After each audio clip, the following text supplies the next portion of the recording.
దత్తుడు లీల పరస్పరము శాపాలు.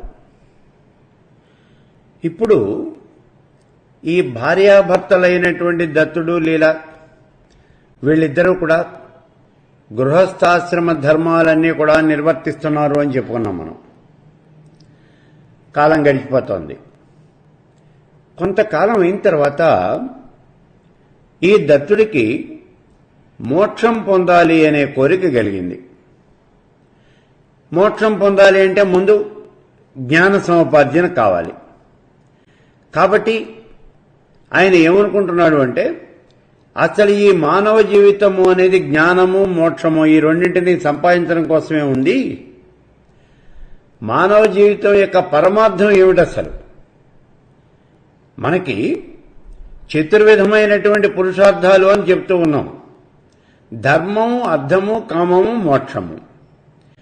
ఈ రెండింటిలోనూ మధ్యలో ఉన్నటువంటి అర్ధకామాలు అనేవి ఉపయోగం లేనటువంటివి.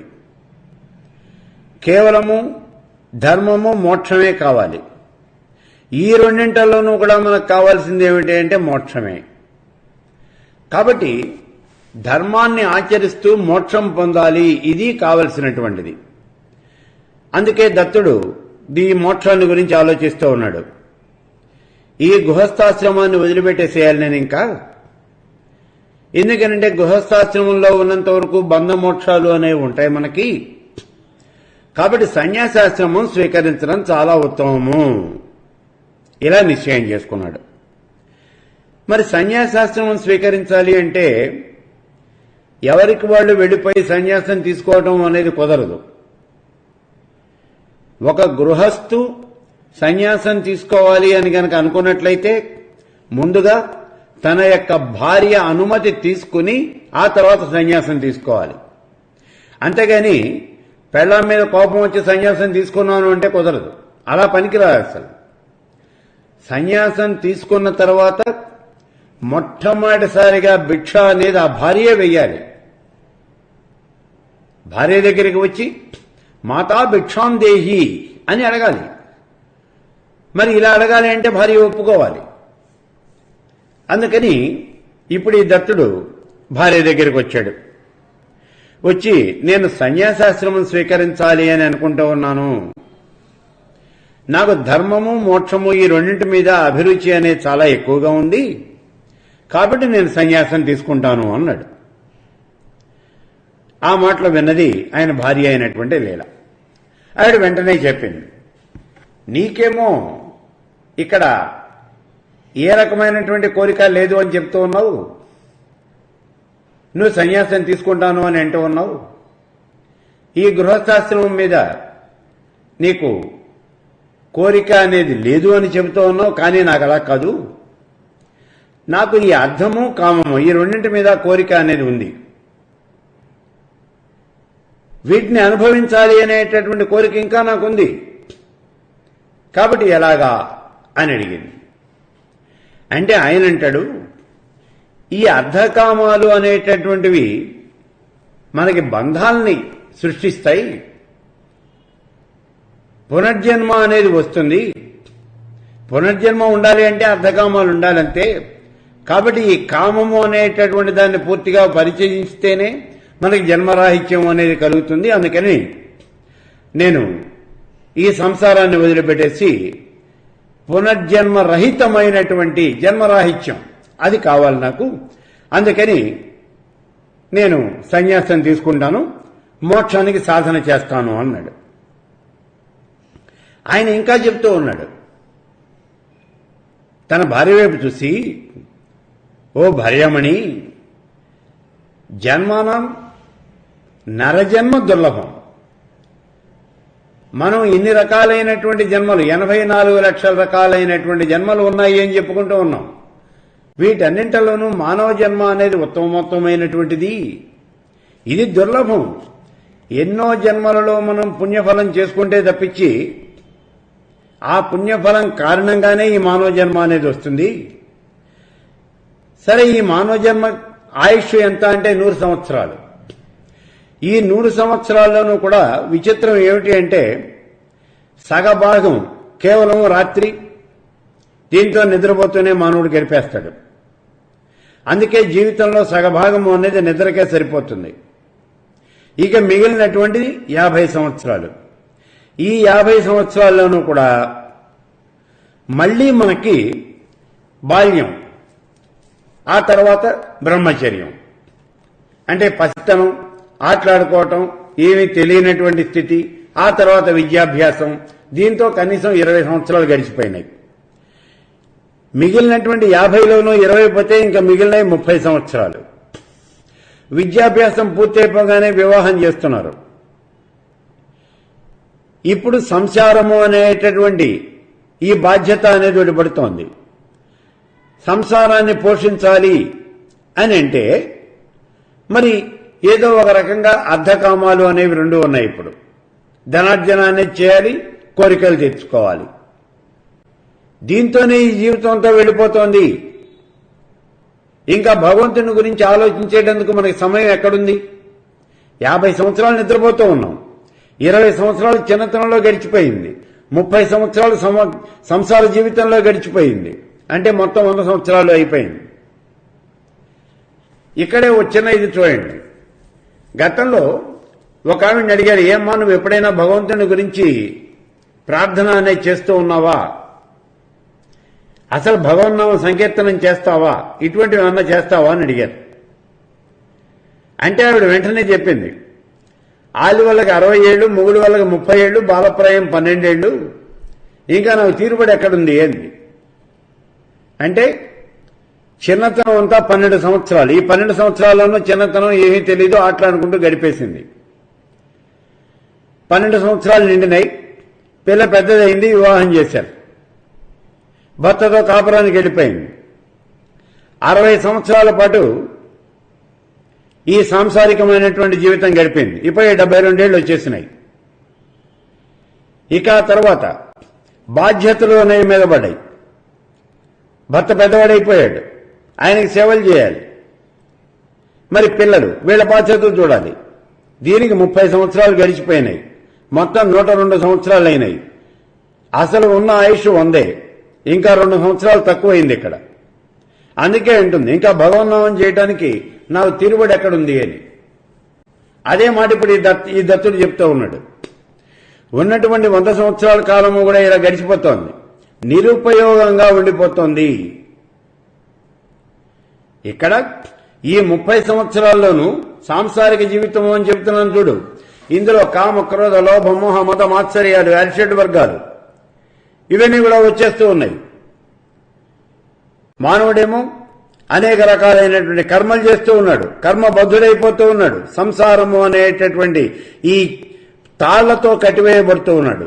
ఇవే బంధాలు అంటే. నేను నాది అనేటటువంటి అహంకార మమకారాలు ఇవి ఇక్కడ ఈ తాళ్లు, తాను తయారు చేసుకున్నటువంటి తాళ్లు. మరి ఇలా ఈ జీవితం అంతా పూర్తయిపోతోంది. విరక్తి మార్గము అనేది ఏమాత్రమో తెలియటం లేదు.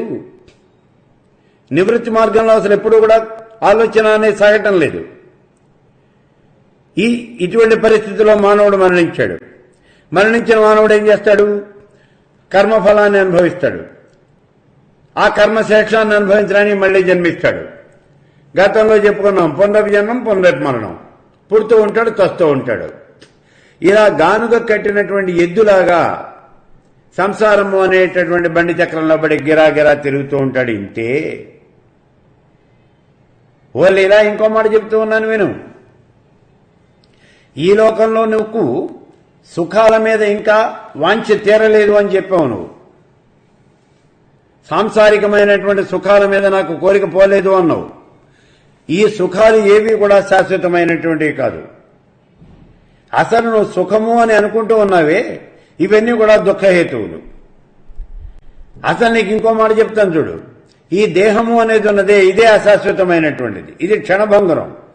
ఎప్పుడు ఉంటుందో ఎప్పుడు పోతుందో తెలియదు. గాలి బొడగలాంటిది ఈ జీవితం అనేది. భౌతికమైనటువంటి సుఖాలు ఏవీ శాశ్వతం కాదు. ఇక నువ్వు సంపాదించినటువంటి ధనధాన్యాలు, భోగభాగ్యాలు ఇవేవీ నీ దగ్గర ఉండవు.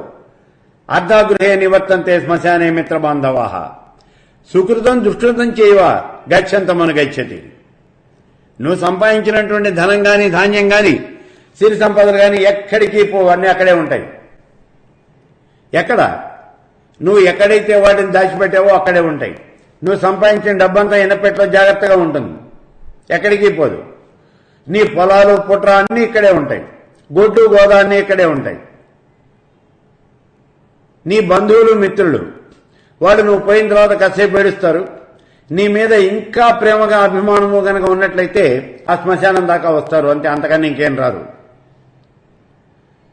మరి నీతో పాటు వచ్చేదేమిటి? సుకృతం దుష్కృతం చేయవా గచ్చంత మన గచ్చతి. నువ్వు చేసే మంచి గాని చెడు గాని ఏమైనా ఉంటే అదే నీతో పాటు వచ్చేవి, అంతకన్నా నీకేముండదు. కాబట్టి ఓ లీలా, ఇక్కడ సుఖాలు అనేవి ఏవి కూడా శాశ్వతమైనటువంటివి కావు. అందుకే మనం గతంలో కూడా చెప్పుకున్నాం చూడండి, సుఖము అంటే క్షణికమైనటువంటిది, శాశ్వతమైనటువంటిది, రెండు రకాలైన సుఖాలు ఉన్నాయి. లౌకికమైనటువంటి ఈ జీవితంలో మనం పొందే సుఖాలన్నీ కూడా క్షణికమైనటువంటి సుఖాలు, ఇవన్నీ దుఃఖహేతువులు. శాశ్వతమైనటువంటి సుఖము అంటే అదే మోక్షము. కాబట్టి నీకు ఇంకో మాట కూడా చెప్తాను విను. మానవుడు ఎంతవరకు ఈ సుఖాలు అనుభవించినప్పటికీ కూడా తృప్తి అనేది ఉండదు. ఎందుకని అంటే అనుభవించడం వల్ల కోరికలు అనేవి తీరవు. ఈ విషయాన్ని గతంలో మనం చాలాసార్లు చెప్పుకున్నాం చూడండి. ఆజ్యం పోస్తే అగ్ని చల్లారదు. అగ్ని చల్లారాలి అంటే దాని మీద నీళ్లు చల్లాలి, అంతే. ఆజ్యం పోసినంత వరకు అగ్ని అనేది చల్లారదు. అలాగే అనుభవించడం వల్ల కోరికలు తీరవు. నువ్వు నా కోరికలు తీరలేదు అని చెబుతూ ఉన్నావు, ఇంకా అనుభవించాలి అంటున్నావు. కల్పాంతం వరకు అనుభవించిన ఈ కోరికలు అనేవి తీరవు. అయినా మన కళ్ళ ముందే ఎంతో మంది చచ్చిపోతూ ఉన్నారు, మనం చూస్తూనే ఉన్నాం చూడు. రారే రాజులు రాజ్యములు కలగవే, వారేది సిరి మూట కట్టుకుని పోవంగలిగరే అంటూ ఉన్నాడు అక్కడ పోతన. అలాగే ఈ పోయినటువంటి వాళ్ళంతా కూడా వాళ్ళు సంపాదించిన ధనం కానీ ధాన్యం కానీ ఇక్కడే వదిలిపెట్టిపోయారు తప్పించి ఎవరు ఏం పట్టుకుపోరు. ఈ లోకంలో సుఖాల కోసం పాకులాడటము అనేది వృధా ప్రయాస. మానవుడేం చేయాలి? మోక్షం పొందడానికి తాపత్రయపడాలి, అంతేగాని ఇక్కడ ఉన్నటువంటి సుఖాలు పొందడానికి కాదు. అయితే మానవుడికి దయ అనేది ఉండాలి, సుహృద్భావము అనేది ఉండాలి. ఇవి గనక ఉన్నట్లయితే భగవంతుడు సంతోషిస్తాడు. ఆ వాసుదేవుడు గనక సంతోషించినట్లయితే మనకి అసాధ్యము అనేది ఏది కూడా ఉండదు. కాబట్టి నేను మోక్షం కావాలి అని కోరుకుంటూ ఉన్నాను. మంచి కార్యాలు, సత్కార్యాలు చేయాలి అని అనుకుంటూ ఉన్నాను. ఈ జీవితం మీద నాకు విరక్తి అనేది కలుగుతూ ఉన్నది. ఈ సుఖాల ఎడల నాకు వైరాగ్యము అనేది కలుగుతూ ఉన్నది. కాబట్టి నేను సన్యాసం తీసుకుంటాను అన్నాడు. ఆ మాటలన్నీ కూడా విన్నది ఏ లీల, ఈయన భార్య. ఇప్పుడు మళ్ళీ గట్టిగా చెప్తూ ఉన్నది, గృహస్థాశ్రమంలో ఉండి ముక్తి పొందినటువంటి వాళ్ళు బోల్డ్ మంది ఉన్నారయ్యా. కాబట్టి నువ్వు కూడా అలాగే ప్రయత్నం చేయి. దీనికోసం సన్యాసం ఎందుకు? అది కాదు, ఇంకో మాట చెప్తాను విను. నాకు ఇంకా విరక్తి అనేది కలగల. నీకు విరక్తి కలిగిందంటున్నావు, నాకు కలగల. నాకు ఈ సుఖాలు భోగాలు వీటి మీద అనురాగం అనేది ఇంకా బాగా ఉంది. నా భర్తతో నేను అనేక రకాలైన సుఖాలు అనుభవించాలి అని నేను కోరుకుంటూ ఉన్నాను. పైగా నేను మీ పట్టమహిషిని, అంటే నేను నీ భార్యని, నేను నీ పట్టమహిషిని. నన్ను కాదు అని చెప్పి నువ్వేం చేయలేవు. నా అనుమతి లేకుండా నువ్వు సన్యాసం తీసుకోవడానికి వీలు లేదు అంది. ఇంకా చెప్తోంది, ఈ మోక్షము అనేటటువంటి ఈ మాట ఉన్నదే, ఈ మాటని ప్రస్తుతానికి మర్చిపో, మోక్షాన్ని వదిలిపెట్టాయి, దాని గురించి ఇంకా మాట్లాడద్దు అంది. ఇక్కడ లీల చెప్పినటువంటి మాటలో ఒక సత్యం ఉంది చూడండి. నేను నీ పట్టమహిషిని, నీ భార్యని అని చెప్పింది. నన్ను కాదు అని ఈ సన్యాసం తీసుకునేటటువంటి హక్కు నీకు లేదు. మనం ఇందాకే చెప్పుకున్నాం, సన్యాసం తీసుకోవాలి అంటే భార్య యొక్క అనుమతి కావాలి. నేను ఒప్పుకోవటం లేదండి. ఆ మాటలో వెళ్ళినటువంటి దత్తుడికి చాలా కోపం వచ్చేసింది. ఆ కోపంలో ఇందాక ఈ లీల చెప్పినటువంటి ఒక మాట బాగా పట్టుకుంది ఆయనకి. నేను మీ పట్టమహిషిని అంది. ఈ పట్టమహిషిని అన్నటువంటి మాటలో మహిషి అనే మాట బాగా పట్టుకుంది ఈ దత్తుడికి. వెంటనే మహా ఉగ్రమైనటువంటి స్వరూపంతో లీల వైపు చూశాడు.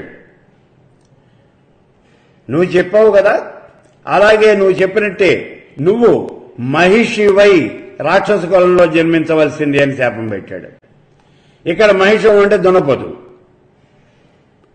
అంటే ఇక్కడ స్త్రీవాచ్యం కాబట్టి గేదె. నువ్వు ఒక గేదెవై రాక్షస కులంలో జన్మించవలసింది అని శాపం పెట్టాడు. ఆ మాట వినేటప్పటికి లీలకు కూడా కోపం వచ్చింది. నువ్వేనా శాపం పెట్టేది, నేను పెట్టలేనా? నేను పెడుతున్నాను చూడు అంది. ఏమిటి? నేను గేదె పుడతాను సరే, నువ్వు దున్నపోతాయి పుట్టు.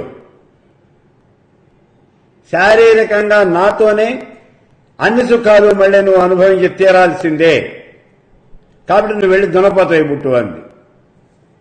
ఇలా ఈ లీల దత్తుడు ఇద్దరు కూడా పరస్పరం శాపాలు పెట్టుకున్నారు. లీలేమో రాక్షస కులంలో గేదెగా పుట్టాలి, దత్తుడేమో దున్నపోతుగా పుట్టి మళ్ళీ ఈ గేదెతోనే సుఖాలు పంచుకోవాలి.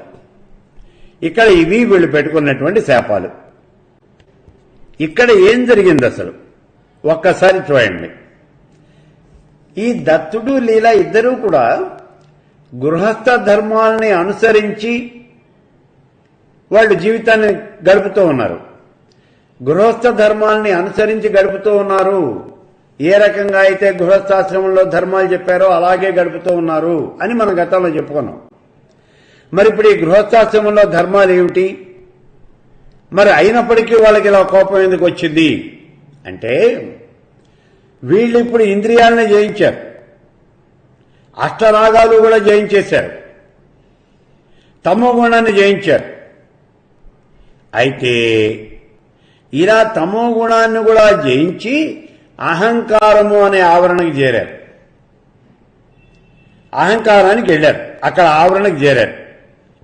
ఇక్కడ రాజసాహంకారాన్ని జయించాలి అంటే రజోగుణాన్ని జయించాలి. ఆ రజోగుణాన్ని జయించి అక్కడి నుంచి పైకి వెళ్ళి విద్య అవిద్య ఈ రెండింటినీ కూడా జయించే వీళ్ళకి మోక్షం వస్తుంది. ఇది వీళ్ళు చేయాల్సింది. ఇప్పుడు అంటే దగ్గరగా త్రిగుణాలు కూడా జయించేశారు వీళ్ళు. కానీ ఇక్కడికి వచ్చేప్పటికి ఏమైందంటే, జయించాము అని అనుకుంటూ ఉన్నారు కానీ రజోగుణాన్ని జయించలేకపోయారు. రజోగుణాన్ని జయించలేకపోయారు. ఈ రజోగుణ సంబంధమైనటువంటిదే ఈ సుఖాపేక్ష అనేది. దాంతోనే ఈ లీల గట్టిగా పట్టుబట్టింది. నాకు సాంసారికమైనటువంటి ఈ సుఖముల యందు అపేక్ష ఉన్నది అని చెప్పింది. ఇది రజోగుణమైనటువంటిది. అందుకే రాక్షస కులంలోకి వెళ్లి మహిషిగా పుట్టవలసింది అని శాపం పెట్టాడు దత్తుడు. ఇప్పుడు ఒక్కసారి ఈ రజోగుణాన్ని చూడండి. రజోగుణము అనేది అసలు ఏమిటి? వ్యక్తిలో అవిద్య అనేది వ్యక్తమైనప్పుడు అది రజోగుణంగా పిలువబడుతూ ఉంటుంది. ఈ రజోగుణానికి విక్షేప శక్తి అనేది ఉంది. దీని స్వభావం ఏమిటి అంటే క్రియాశీలత్వం. కర్మ ప్రవాహం అంతా కూడా దీని నుంచే, ఈ రజోగుణం నుంచే ఉదయిస్తూ ఉంటుంది. రాగం, ద్వేషం, దుఃఖం ఇట్లాంటి మనోవికారాలన్నీ కూడా ఈ రజోగుణం నుంచే ఆవిర్భవిస్తూ ఉంటాయి. మాయ రజోగుణంగా వ్యక్తమైనప్పుడు మనస్సులో విక్షేపంగా అలజడిగా గుర్తించబడుతుంది. అప్పుడు మనస్సులో అశాంతి, అలజడి అనేవి కలుగుతాయి.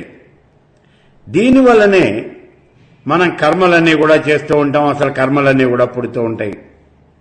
మనస్సు పనిచేస్తూ ఉన్నప్పుడు మాత్రమే మానవుడు బాహ్య ప్రపంచంలో ఉన్నటువంటి పనులు ఏమైనా ఉంటే అవి చేయగలుగుతాడు.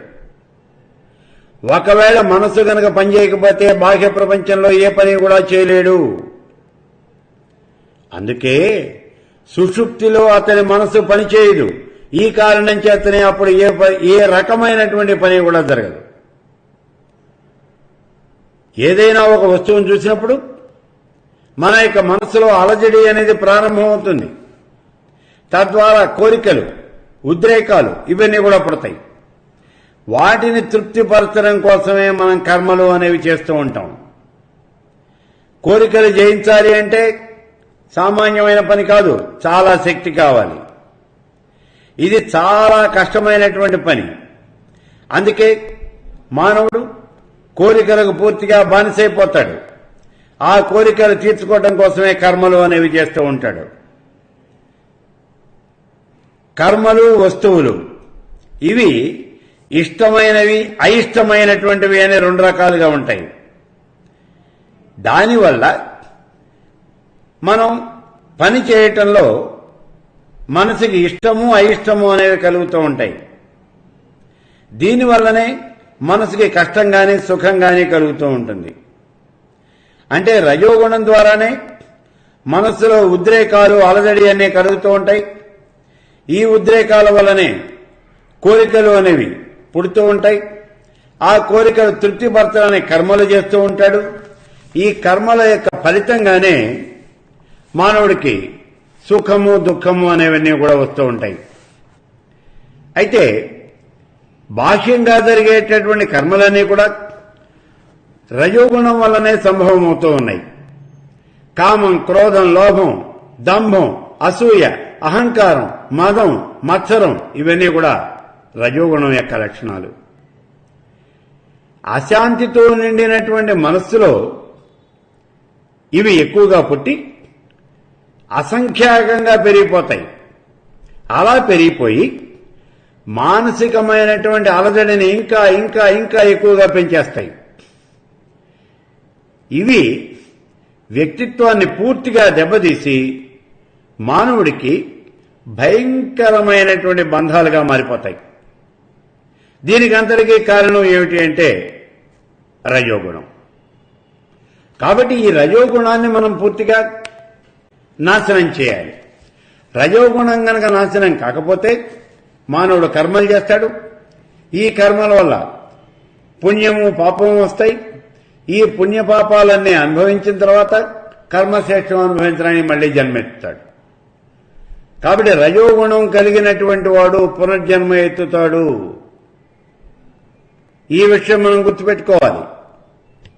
ఇప్పుడు ఈ దత్తుడు రజోగుణ సంబంధమైనటువంటి కోపానికి బానిసైపోయాడు. అంతే, వెంటనే శాపం పెట్టేశాడు. దాంతో ఏమైంది? ఇప్పుడు రజోగుణానికి ఎప్పుడైతే నువ్వు బానిసవయ్యావో అప్పుడు మోక్షానికి కాస్త దూరం అయిపోయినావు. మోక్షం కావాలంటే ఏం చేయాలి? నీ దగ్గర ఉన్నటువంటి గుణత్రయం పూర్తిగా నాశనం అయిపోవాలి. 3 గుణాలు పోవాలి. తమో గుణం నాశనం కావాలి, రజోగుణం నాశనం కావాలి. అలా అని సత్వగుణాన్ని అట్టిపెట్టుకోవడానికి లేదు. సత్వగుణం కూడా నాశనం కావాలి అని గతంలో చెప్పుకున్నాం మనం. సాత్విక అహంకారం అంటే చెప్పాను, నేను చాలా గొప్ప పండితుణ్ణి, నాకేం అహంకారం లేదు. చాలు, నువ్వు గొప్ప పండితుడివి అనే అహంకారం ఉంది. నేను గొప్ప తపస్విని, చాలు, అదే అహంకారం, సాత్విక అహంకారం అది. కాబట్టి ఏ రకమైనటువంటి గుణం ఉన్నప్పటికీ కూడా మానవుడికి మోక్షం రాదు. మోక్షం కావాలి అంటే అసలు ముందు ఈ గుణాలు అనేవి పూర్తిగా వదిలేయాలి. ఇక్కడ ఇది మనకి చెప్తా ఉన్నది. మరి కామక్రోధాలు, ఈ కామక్రోధాలు ఎలా వస్తాయి? రజోగుణం నుంచే ఆవిర్భవిస్తూ ఉన్నాయి. ఈ రజోగుణము అనేటటువంటిది పాపస్వరూపమైనటువంటిది. అసలు దీని తృప్తి అనేది ఎక్కడా ఉండదు. మోక్షం పొందటానికి రజోగుణం ఎప్పుడూ కూడా ఒప్పుకోదు, ఇది అడ్డం పడుతుంది. అందుకే మోక్ష మార్గానికి ఇది శత్రువు అని చెప్తారు. రజోగుణము అనేది పూర్తిగా నశిస్తేనే మానవుడు జితేంద్రియుడు అనబడతాడు. అతడు పూర్తిగా జితేంద్రియుడు అయితేనే శాంతి అనేది పొందగలుగుతాడు. దీనికే రామాయణంలో విశ్వామిత్రుడి యొక్క కథ చెప్పాడు చూడండి. విశ్వామిత్రుడు బ్రహ్మర్షి కావాలి అనుకున్నాడు. హిమాలయ పర్వతాల దగ్గరికి వెళ్ళిపోయాడు. ఆశ్రమాన్ని నిర్మించుకున్నాడు. అక్కడ తపస్సు చేయటం మొదలెట్టాడు. దక్షిణ దిక్కుగా తిరిగి 10,000 సంవత్సరాలు తపస్సు చేశాడు. ఘోరమైన తపస్సు చేస్తూ ఉన్నాడు. ఇంతలో ఒక రోజున ఉదయం పూట ఆయన నిద్ర లేచి ఆశ్రమంలో నుంచి బయటకు వచ్చేటప్పటికి ఎదురుకుండా ఉన్నటువంటి ఆ నదిలో మేనక స్నానం చేస్తూ కనిపించింది. ఆవిడ అందాలన్నీ కూడా ఆరబోసింది. ఇంకేముంది, మేనకం చూడంగానే, ఆ స్థితిలో మేనకం చూడగానే విశ్వామిత్రుడు చెలించిపోయాడు. ఆవిడతో కొంతకాలం గడిపాడు. ఈ 10,000 సంవత్సరాలు తపస్సు చేసినటువంటి ఈ శక్తి అంతా కూడా పోయింది. చాలా విచారించాడు. ఇప్పుడు అనుకుంటున్నాడు, దక్షిణ దిక్కుకు తిరిగి తపస్సు చేస్తే నాకు కలిసి రాలేదు కాబట్టి పడమర దిక్కుకు తిరుగుతాను అనుకున్నాడు. పడమర దిక్కుగా తిరిగి మళ్లీ 10,000 సంవత్సరాలు తపస్సు చేశాడు. ఇప్పుడు ఆ త్రిశంకుడు పరిగెత్తుకుంటూ వచ్చాడు. నాకు అన్యాయం జరిగిపోయింది అన్నాడు. ఆ త్రిశంకుడిని సశరీరంగా స్వర్గానికి పంపిస్తాను, ఏం పర్వాలేదు అని అభయం ఇచ్చాడు ఈ విశ్వామిత్రుడు. తన తపశ్శక్తినంతా ధారపోసి ఆయన్ని స్వర్గానికి పంపించాడు. ఇంతకాలం ఆయన చేసినటువంటి తపస్సు పూర్తిగా నాశనం అయిపోయింది. మళ్లీ బాధపడ్డాడు. ఈ పడమర దిక్కు కూడా నాకు కలిసి రాలేదు, ఉత్తరం దిక్కుకు తిరిగి తపస్సు చేస్తాను అనుకున్నాడు. మళ్లీ ఉత్తర దిశగా తిరిగి 10,000 సంవత్సరాలు తపస్సు చేశాడు. ఒక రోజున ఆ దగ్గరలో ఉన్నటువంటి నదిలో స్నానం చేస్తూ కనిపించింది రంభ. విపరీతమైనటువంటి కోపం వచ్చింది దీనికి. గతంలో మేనక ఇట్లాగే నా తపస్సంతా పడిచేసింది, ఇప్పుడు నువ్వు వచ్చావా అన్నాడు. వెంటనే కమండలంలో నీళ్లు తీసుకుని నువ్వు సెలవైపోవుగా కానీ ఆవిడ కాస్త శాపం పెట్టాడు. ఎప్పుడైతే ఈయన శాపం పెట్టాడో ఈయన తపశ్శక్తి కాస్త పూర్తిగా పోయింది. మళ్లీ దుఃఖించాడు. ఇప్పుడు తూర్పు వైపు తిరిగి మళ్లీ 10,000 సంవత్సరాలు తపస్సు చేశాడు. కాబట్టి ఇక్కడ ఏమిటి అంటే, అన్ని గుణాలు కూడా మనం అధిగమించాలి. రజోగుణాన్ని పూర్తిగా నాశనం చేయాలి, తమో గుణాన్ని నాశనం చేయాలి. అలా అని సత్వగుణం అట్టు పెట్టుకోకూడదు. సత్వగుణాన్ని కూడా నాశనం చేయాలి. గుణాతీతుడు కావాలి. కాబట్టి ఇక్కడ ఈ కథలో మనకి చెప్తూ ఉన్నటువంటి విషయం ఏమిటి అంటే, రజోగుణాన్ని జయించలేకపోయారు ఈ దత్తుడు గాని లీల గాని. ఇద్దరూ కూడా ఇన్ని సంవత్సరాలు నియమనిష్టలతో శాస్త్రానుసారంగా ధర్మబద్ధంగా గృహస్థాశ్రమం గడిపినప్పటికీ కూడా రజోగుణాన్ని అతిక్రమించలేకపోయారు. ఆ రజోగుణాన్ని జయించలేకపోయారు. అందుకే వాళ్ళిద్దరూ కూడా పరస్పరము శాపాలు పెట్టుకుని భూలోకంలో జన్మించడానికి సిద్ధపడ్డారు.